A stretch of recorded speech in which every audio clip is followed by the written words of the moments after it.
stiamo predisponendo una settimana prima, dobbiamo capire quanto vaccino arriva, perché non possiamo certo invitare le persone e poi non avere il vaccino, quindi c'è questa condizione sine qua non che ci limita un attimo, ma che speriamo poi di avere una numerosità di dosi tali da poter partire effettivamente con la data che ci siamo dati.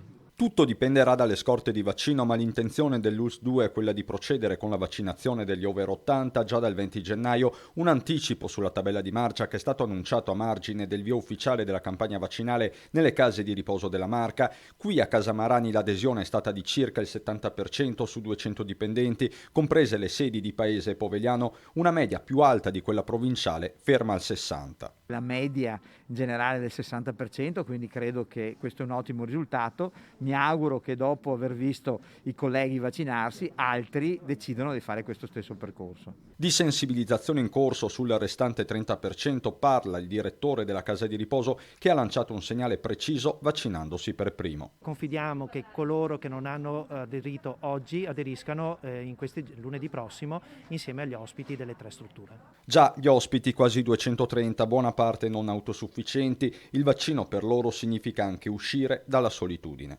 Forse non possiamo allungare la vita ai nostri ospiti, ma sicuramente è il nostro compito istituzionale far loro vivere bene e allargare i loro orizzonti.